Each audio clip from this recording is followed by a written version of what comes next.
오늘도 하나님 예배하기 위해서 이 자리 가운데 나오신 우리 청년 여러분들 모두 잘 오셨습니다. 오늘도 하나님 말씀 앞으로 나아가게 될 텐데 겸손히 하나님 말씀 앞에 설 때 하나님 주신 은혜와 평강을 누리는 오늘이 되기를 간절히 소망합니다.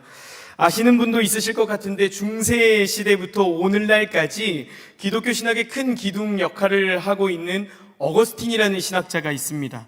다니엘 윌리엄스라는 사람은 그리스도교 신학은 어거스틴에 대한 각주에 불과하다라고 말했으며, 종교개혁자 중 한 명인 마틴 루터는 나는 어거스틴의 저술에서 복음의 빛을 보았다 라고까지 말할 정도로 어거스틴의 신학은 로마 카톨릭에도 그리고 우리 개신교에도 지금까지 영향을 미치고 있습니다. 그러나 어거스틴 그의 삶은 처음부터 위대한 신학자의 길을 걸었던 것은 아니었습니다. 어거스틴이라는 이 신학자는 원래는 그 성적인 쾌락을 쫓아서 살아갔고 방탕한 삶을 계속해서 이어갔습니다. 그리고 당시 이단이었던 마니교에 빠지기도 했고요. 점성술, 천성술, 그 당시 유행했던 이 학문들에 빠져서 살아갔습니다. 그러나 하나님께서는 어거스틴의 삶에 개입하셨고 참된 복음을 깨닫게 된 어거스틴은 이전의 삶과는 전혀 다른 삶을 살아가게 됩니다. 이전에 그는 방탕하고 쾌락을 쫓아가며 이단에 빠져 살아가는 사람들이었을지 몰라도 회심 이후에는 여러 저서들을 기록하면서 그리스도교 신학의 한 획을 긋는 위대한 신학자가 됩니다. 그가 기록한 대표적인 저서 고백록에서 어거스틴은 다음과 같이 말했습니다. 당신은 나의 잘못된 문장을 지우시고 진리의 펜으로 다시 써주셨다. 어거스틴이 고백하고 있듯이 하나님께서는 이와 같이 우리의 인생 가운데에서도 때로는 잘못된 문장을 지우시는 리셋 버튼을 누르시고 진리의 펜으로 우리의 인생을 다시 써내려 가시기도 합니다. 오늘 우리가 읽은 에스겔 본문에서도 이스라엘 백성에게 리셋 버튼을 누르시고 이스라엘 백성들의 인생을 다시 고쳐 쓰시고자 하는 하나님의 의지가 드러납니다. 오늘 말씀을 통해서 우리 스스로를 한번 되돌아보고 우리의 삶에 리셋 버튼이 눌려야 하는 지점이 어느 지점인지 함께 고민해 보고자 합니다. 여러분, 에스겔의 배경은 여러분들 계속해서 에스겔을 살펴봐서 잘 알고 있듯이 이스라엘 백성들이 바벨론의 포로로 잡혀가 있던 시기라고 할 수 있습니다. 하나님과의 계약 관계에 있었던 이스라엘 백성들은 우상을 숭배했고 또 사회적인 정의와 공의를 무너뜨렸기 때문에 예언자들이 이전 시대에서부터 예언한 그대로 바벨론의 포로가 되었습니다. 예언자 에스겔은 이스라엘 백성이 바벨론의 포로로 끌려갔을 때 함께 끌려가서 바벨론에서 지내면서 환상을 보기도 하고 하나님의 말씀을 듣기도 하면서 하나님의 뜻을 포로로 잡혀가 있는 이스라엘 백성에게 전하는 예언자였습니다. 에스겔을 보면 수많은 심판 예언들과 회복에 관련된 말씀들이 함께 담겨 있는데 오늘 본문은 심판 예언이 아니라 하나님께서 다시 이스라엘 백성들에게 회복을 선포하시는 내용이 이제 담겨 있습니다. 자신들의 죄 때문에 바벨론의 포로로 잡혀있는 이스라엘 백성들을 하나님께서 다시 이제 회복하시겠다, 이 의지가 드러난 것이죠. 오늘 본문을 보면 하나님께서 이스라엘 백성들을 회복하시는 이유가 나타나는데 그 이유가 다음과 같습니다. 오늘 본문 22절입니다. 그러므로 너는 이스라엘 족속에게 이르기를 주 여호와께서 이같이 말씀하시기를 이스라엘 족속아 내가 이렇게 행함은 회복을 하는 이유는 너희를 위함이 아니요 너희가 들어간 그 여러 나라에서 더럽힌 나의 거룩한 이름을 위함이라. 하나님께서 에스겔 예언자를 통해서 회복을 선포하시는데 하나님께서 이스라엘 백성들을 회복하시는 이유가 이스라엘 백성들을 위해서가 아니라고 합니다. 하나님께서 이스라엘 백성들을 회복하시긴 하시는데 너희들이 여러 나라에서 더럽힌 나의 거룩한 이름을 위해서 회복하시겠다 말씀하시는 거예요. 그리고 23절을 보면 하나님께서는 이스라엘 백성들로 말미암아 자신의 거룩함을 나타내시겠다고 말씀하시면서 여러 나라 사람들에게 더럽혀진 여호와라는 자신의 이름을 이제 드러내시겠다라고 말씀하십니다. 이게 회복의 말씀이기는 하지만 저만 그렇게 느낀지 모르겠지만 굉장히 하나님께서 냉정하다, 이런 느낌이 드는 것은 어쩔 수 없는 것 같습니다. 너희들을 위해서 회복하는 것이 아니라 나의 이름을 위해서 회복하는 것이라는 하나님의 말씀은 조금 차갑게 이렇게 느껴지기도 합니다. 그런데 사실 이 차갑게 느껴지는 이 메시지를 조금만 더 자세히 들여다보면 하나님께서 이렇게까지 이스라엘 백성들에게 말씀하신 이유에 대해서 조금은 깨닫게 되는 것 같습니다. 이스라엘 백성을 위해서 회복하는 것이 아니라 나의 이름을 위해서 회복하는 것이라는 말씀은 결국 이스라엘 백성들 자체만 딱 놓고 보면 이스라엘 백성들은 여전히 회복을 받을 자격이 없다는 말이 됩니다.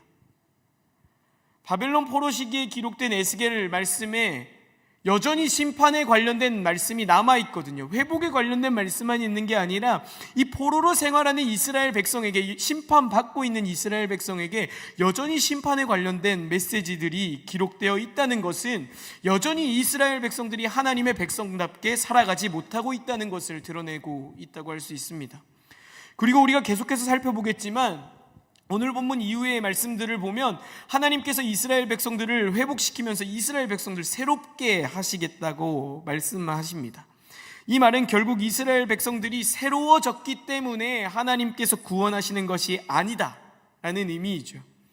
그런데 그럼에도 불구하고 하나님께서는 이스라엘 백성들을 회복시키시겠다고 말씀하고 있으신 상황이라면 지금 이 말씀은 이스라엘 백성들은 회복을 받게 되지만 이 회복은 이스라엘 백성들의 공로 때문이 아니라는 것, 회복받을 자격이 있어서 회복을 받는 것, 이게 아니라는 것을 알 수 있습니다. 온전히 하나님께서는 자신의 의지를 가지고 구원받을 자격이 없는 이스라엘 백성들을 구원하시는 것이지 이스라엘 백성이 구원을 받을 자격이 있어서 구원을 해주는 것이 아니라는 것이죠. 요새 공동체 여러분, 오늘 본문에서 드러나는 하나님의 구원은 전적인 하나님의 은혜입니다. 신약에 우리가 대표적으로 로마서의 말씀을 통해서도 알 수 있듯이 하나님께서 이스라엘 백성을 구원하신 원리도, 그리고 우리를 구원해 주신 원리도 전적인 하나님의 은혜이지 인간의 공로 때문이 아닙니다. 우리는 하나님의 전적인 은혜 때문에 구원을 받았고 지금 이 자리에 있습니다. 그리고 오늘 말씀을 자세히 보면 23절에서 하나님께서 너희로 말미암아 나의 거룩함을 나타내시겠다, 여러 나라들이 내가 여호와인 줄 알게 될 것이다 라고 말씀하십니다. 그러니까 구원은 하나님의 전적인 은혜인데 그 구원을 받은 너희를 통해서 나의 거룩함이 이제 나타나게 될 것이라는 것이죠. 하나님의 이름이 거룩하게 된다는 말입니다. 여기에서 하나님과 이스라엘 백성들이 긴밀하게 연관된 관계라는 점이 드러납니다. 이스라엘 백성을 회복해야 하나님의 이름이 거룩해지는 것처럼 여겨질 정도로 하나님과 이스라엘 백성들이 계약으로 긴밀하게 묶여 있는 것이죠. 그러니까 하나님과 계약 관계인 이스라엘 백성들 안에는 거룩하신 하나님의 이름이 담겨 있습니다. 전적인 하나님의 은혜인 예수 그리스도를 통해서 하나님의 백성이 된 우리도 마찬가지입니다. 오늘 본문에서 하나님과 계약 관계인 이스라엘 백성들이 하나님과 긴밀한 관계인 것처럼 우리 또한 예수님을 통해서 하나님과 깊은 관계를 맺는 존재들이 되었습니다. 즉 우리는 오늘 본문에 의하면 하나님의 거룩하신 이름을 담은 존재들입니다. 우리 안에 하나님의 거룩하신 이름이 담겨 있습니다. 물론 본질적으로 하나님의 이름의 거룩하심은 결코 훼손될 수 없습니다. 하나님은 있으신 그 자체로 거룩하신 분이시기 때문입니다.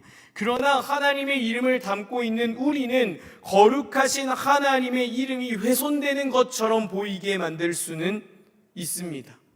나를 통해 하나님의 거룩하신 이름이 드러나기도 훼손되는 것처럼 보이기도 하는 것이죠. 그만큼 나와 하나님 사이가 긴밀한 관계라는 거예요. 요셉 공동체 청년 여러분, 그렇다면 여러분들은 거룩하신 하나님의 이름을 담고 있는 존재들이라는 결론이 도출됩니다.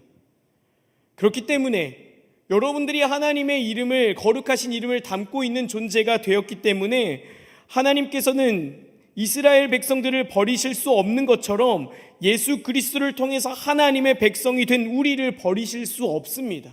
이 얼마나 놀라운 소식입니까? 우리가 거룩하신 하나님의 이름을 담고 있는 존재라니, 하나님께서 우리 한 명 한 명을 그렇게 여기신다니 얼마나 놀라운 소식입니까?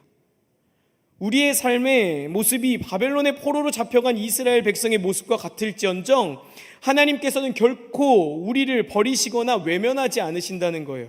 대신에 하나님께서는 하나님의 말씀대로 살아가지는 못한 사람들이 있다면 버리시지 못하시고 그 사람을 고쳐서 쓰신다는 거예요. 그런데 사실 버리시면 가장 편한 거 아니에요?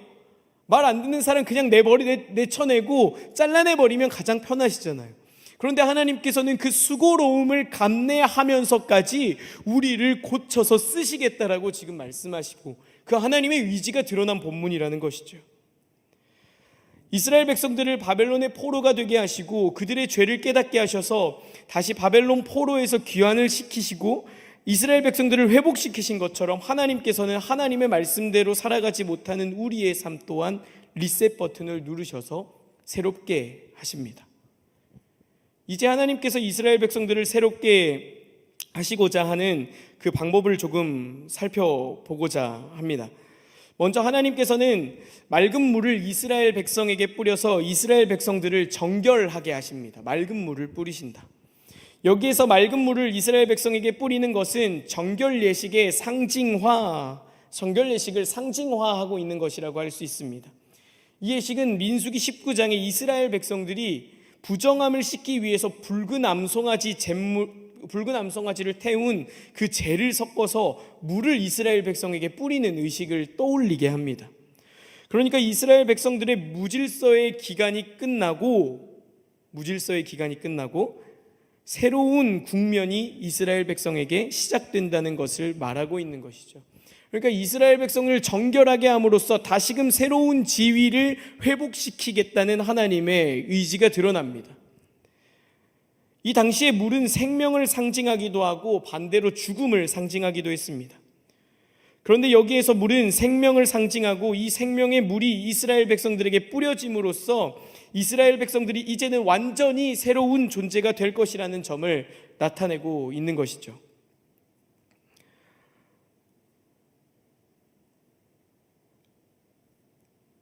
사랑하는 여러분,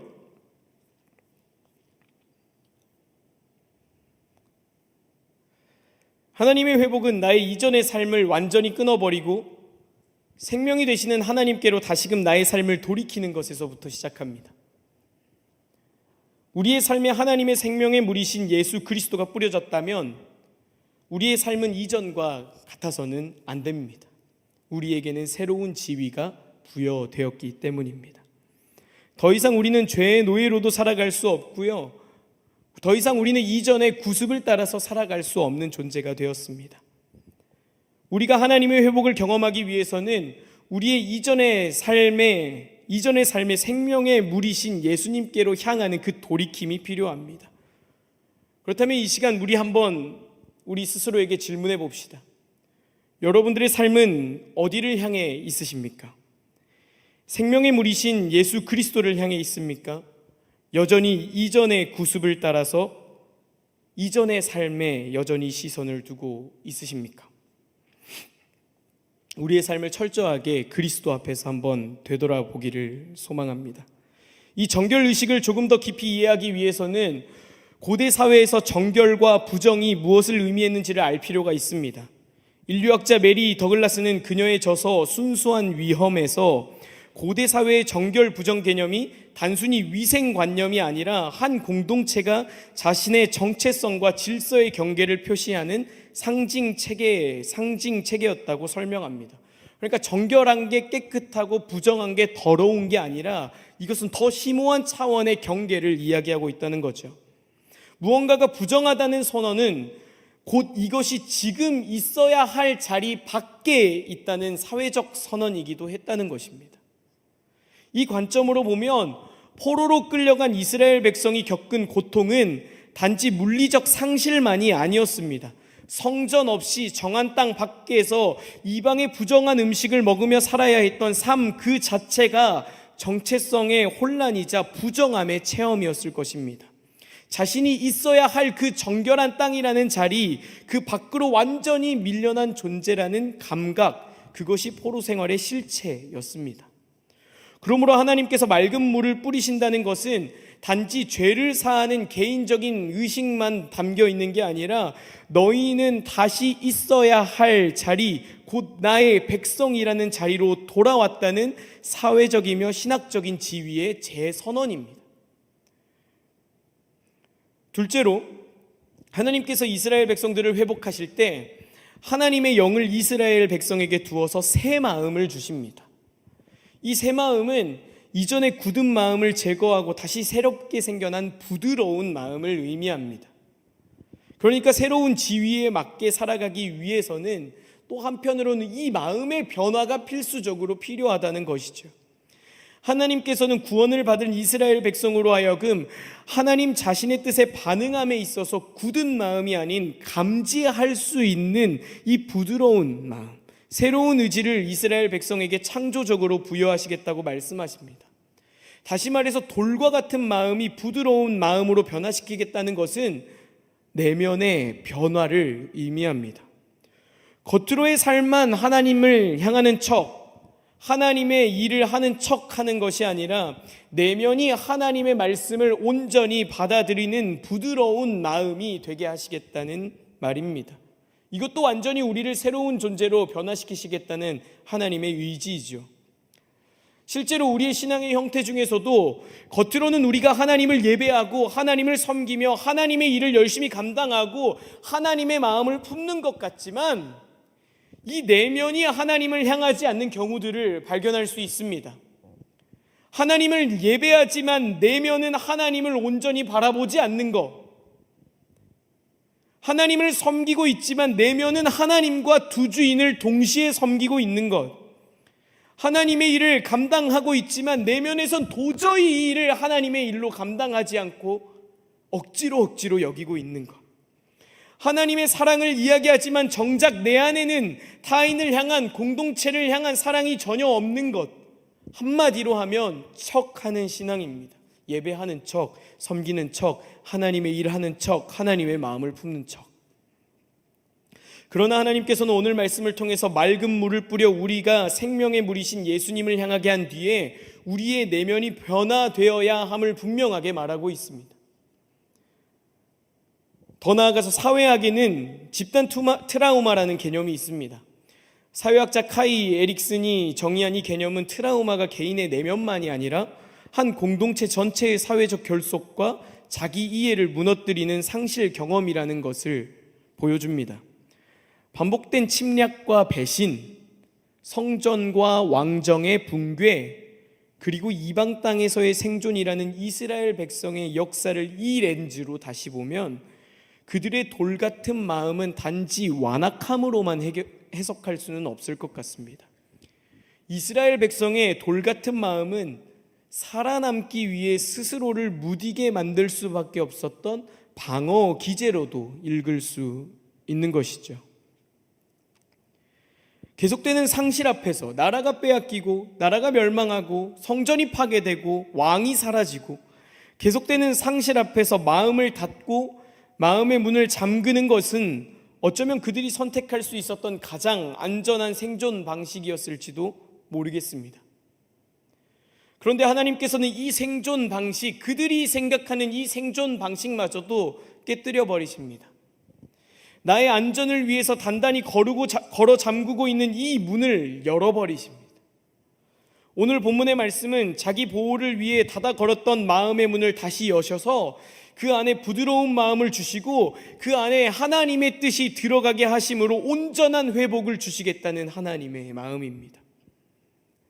구약학자 중에 윌터 브루그만이라는 학자가 있는데 이 학자가 예언자의 역할에 대해서 예언자적 상상력이라는 말로 풀어냈습니다. 제국이 강요하는 지배서사, 그러니까 너희가 패배자다, 너희의 신은 무력하다, 너희가 이스라엘의 야훼라는 신을 섬기고 있는데 졌지 않느냐, 너희는 패배자고 야훼는 무력하다. 이 서사에 맞서서 예언자는 하나님이 주시는 전혀 다른 정체성의 이야기를 선포합니다. 그렇지 않다, 너희들은 회복을 경험하고 다시 하나님의 사람의 지위를 회복할 것이다. 여호와는 여전히 이 땅의 왕이시다. 따라서 여호와를 섬기는 너희들은 결코 패배자가 아니다. 포로민들이 스스로에 대해 갖고 있던 절망적 자기인식 위에 하나님은 전혀 다른 정체성의 서사를 덧입혀 주시는 것이죠. 무엇을 통해서요? 자기 보호를 위해 스스로 만들었던 굳은 마음을 부드럽게 하시고 그 안에 하나님의 마음을 심는 것으로. 우리의 삶이 생명의 물이신 예수 그리스도께로 향할 때, 우리의 삶이 온전히 예수님께 매여 있을 때 하나님께서는 우리에게 하나님의 영을 부어주셔서 우리의 내면을 이처럼 새롭게 하십니다. 하나님께서는 돌과 같이 굳은 우리의 마음을 깨뜨리시고 우리의 마음을 부드럽게 하십니다. 그러나 여러분 기억하십시오. 이 변화의 주체도 역시 하나님입니다. 우리의 노력이 아니라 하나님께서 우리를 그렇게 만들어 가십니다. 그렇다면 이제 우리는 우리의 삶에 하나님의 영이신 성령을 초청하여 우리의 내면을 계속해서 새롭게 바꾸어 가야만 합니다. 돌과 같은 마음이 아니라 하나님의 말씀을 온전히 받아들일 수 있는 부드러운 마음으로 우리의 내면을 바꾸어 가야만 합니다. 왜냐하면 그곳에 하나님의 온전한 회복이 있기 때문입니다. 그렇다면 다시 한번 질문해 봅시다. 우리의 내면은 어떠한 상태입니까?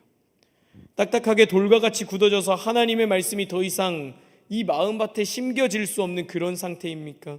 혹은 부드러운 마음으로 하나님의 말씀을 받아들이고 날이 갈수록 성령에 의해서 변화되는 상태입니까?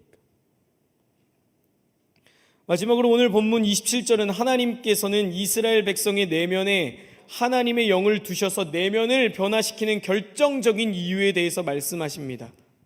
오늘 본문 27절 보면 그 이유가 뭐라고 나오냐면 이스라엘 백성으로 하여금 하나님의 율례를 행하게 하기 위해서 하나님의 규례를 지켜 행하기 위해서입니다. 그러니까 지위를 변화시키시고 우리의 내면을 깨뜨리시고 내면을 변화시키는 것으로 끝나는 것이 아니라는 것이죠.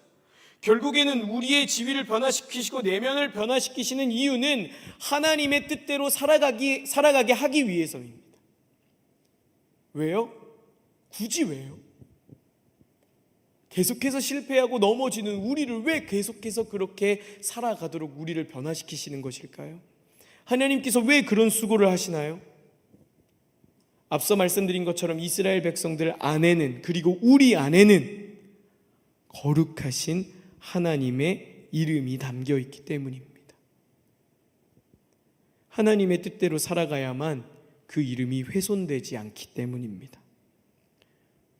하나님께서 굳이 우리의 삶에 리셋 버튼 누르시는 이유도 이와 같습니다. 먼저는 우리 정체성이 변했다면, 그 이후에 우리 내면이 변했다면 하나님께서는 우리가 하나님의 이름을 품은 사람답게 긍지를 가지고 하나님의 뜻대로 살아가기를 원하십니다. 내가 하나님의 이름을 품고 있다는 그 긍지를 가지고 또 주어진 하루 속에서 그분의 뜻으로 한 걸음 떼기를 원하십니다. 우리가 그리스도인답게 살아가지 못하면 세상으로 하여금 하나님의 거룩하신 이름이 무너지는 것처럼 보입니다.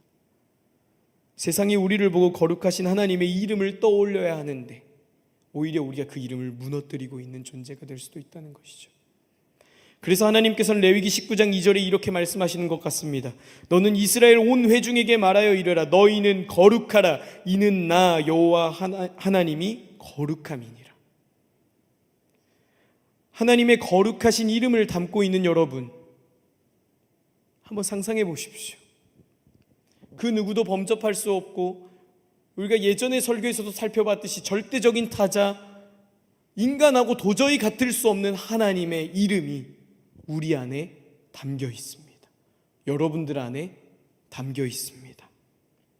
하나님의 이름을 담고 있는 사람들이 모인 이 공동체에도 하나님의 이름이 담겨 있습니다. 새로운 지위를 부여받았음을 알고 있다면, 새로운 마음을 품고 다시금 하나님께로 돌이키기를 원한다면 그 돌이킴의 방향은 하나님의 거룩하신 이름을 훼손시키지 않는 그곳이어야 합니다. 오늘 본문 이후에 28절부터는 이제 땅의 회복이 주제로 드러납니다. 하나님께서는 이스라엘 백성들은 바벨론 포로에서 다시 귀환할 것이고 이제 그 땅에는 곡식이 풍성하고 기근이 없으며 열매가 풍성하게 맺어질 것이라 말씀하십니다. 당시 이스라엘 땅은 아수르와 바벨론 침략 때문에 완전히 폐허가 된 상태입니다. 그런데 이제 그 땅이 다시 회복될 것이라고 말씀하고 있으신 것이죠. 여기에서 하나님의 리셋은 개인을 위한 것만이 아니라는 점이 드러납니다. 하나님의 리셋은 우리 사회가, 그러니까 우리가 살아가는 이 땅이 변화될 것이다, 회복될 것이다라는 것을 포함합니다. 여러분, 하나님께서는 결국 우리가 살아가는 이 사회를, 우리가 살아가는 이 땅을 회복하실 것입니다. 정말 여러분 그렇게 고백하십니까? 정말 이상적이지 않습니까? 제가 이런 메시지 선포할 때면 때로는 전에 있던 교회 청년들에게 이런 말을 듣기도 했습니다. 저 지존사님 현실 감각이 조금 떨어진다고. 말도 안 되는 소리인 것 같다, 현실 감각이 떨어진다라는 이야기를 듣고 있습니다. 맞습니다. 여러분, 되게 이상적인 말입니다. 하나님께서 이 땅을 회복하셔서 하나님 나라를 이루신다, 회복하신다. 이상적인 말 아닙니까? 그러나 여러분, 믿음이라는 것은 이 이상을 마치 현실처럼 여기는 것을 의미합니다. 그게 보이지 않는 것을 실상으로 여기는 것, 믿음 아니겠습니까? 이 땅을 살아가는 나의 정체성이 변화되고 나의 전 존재가 변화되는 것을 넘어서 이 땅이 변화될 것을 꿈꾸십시오. 하나님께서 이 땅을 변화시키는 방법 중 하나는, 하나님께서 그럼 그 이상을, 하나님 나라를 이뤄가시는 방법 중 하나는 바로 여기에 앉아있는 거룩하신 하나님의 이름을 품고 있는 여러분입니다. 여러분이 방법입니다. 하나님의 이름을 품고 있는 여러분입니다. 그래서 하나님께서는 오늘 또 리셋 버튼을 누르십니다. 오늘 본문 이후에 32절에서 하나님께서 이렇게 말씀하십니다. 이스라엘 족속아, 너희 행위로 말미암아 부끄러워하고 한탄할지어다. 회복을 선포하시고 이스라엘 백성들을 변화시키셔서 땅을 회복하실 것이기 때문에 지금의 삶에서 더 부끄러워하고 한탄하면서 하나님께로 돌이켜야 할 때는 돌이키라는 말씀입니다. 예, 만져주시고. 여러분, 휴대전화든 어떤 전자기기를 사용하시다가 이게 갑자기 말을 안 들으면, 그러니까 제 기능을 못하면 그때마다 여러분, 우리는 초기화 버튼을 눌러봅니다. 그런데 이 초기화 버튼을 누르면 내가 그동안 설정해 놓은 것들, 내가 그동안 쌓아 놓은 것들이 다 사라져 버리니까 참 그 버튼 누르기가 어렵게 느껴질 때도 있습니다. 그러나 결국 그 버튼 누르지 않고 재기등을 못하는 것보다 어려워도 그 버튼을 누르고 다시 정상화시키는 것이 맞다는 것을 알기에 우리는 기꺼이 리셋 버튼을 누릅니다. 여러분, 하나님 안에서 다시 리셋 버튼을 누르는 것이 때로는 고통스럽게 느껴지고 때로는 내가 이렇게까지 해야 하나 싶으실 수도 있겠습니다. 그러나 누르지 않고 버티는 것보다 누르고 다시 쌓아가는 것이 하나님 안에서 온전한 회복을 가져옵니다. 사랑하는 요셉 공동체 청년 여러분, 오늘 우리는 에스겔 말씀을 통해서 하나님의 이름을 품은 존재들임을 다시금 확인했습니다. 이스라엘의 회복이 하나님 자신의 이름을 위한 것이었듯이 우리의 회복 역시 우리를 통해 하나님이 하나님 되심이 드러나게 하시려는 것입니다. 그래서 세상은 우리의 삶을 보고 우리가 믿는 하나님을 봅니다. 우리가 정말 전적인 은혜로 하나님의 이름을 품은 사람이 되었다면 그 이름을 품은 사람답게 살아가야 하겠습니다. 먼저는 나의 정체성이 이전과 같지 않아야 합니다. 이스라엘 백성이 정결의 물로 다시 하나님의 백성이라는 자리로 재편이 되었듯이 우리의 정체성도 예수 그리스도가 깊이 심겨져야 하겠습니다. 더 나아가서 우리의 내면을 되돌아보길 원합니다. 척하고 있지는 않은지,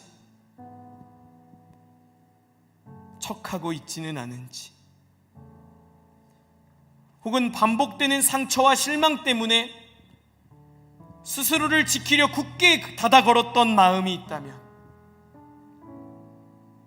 내 자신 보호하려고 하나님에게까지 걸어 잠근 마음이 있다면 하나님께서 그 마음을 정죄하지 않으시고 부드러운 마음으로 바꾸어 주시기를 원한다는 것을 기억하십시오.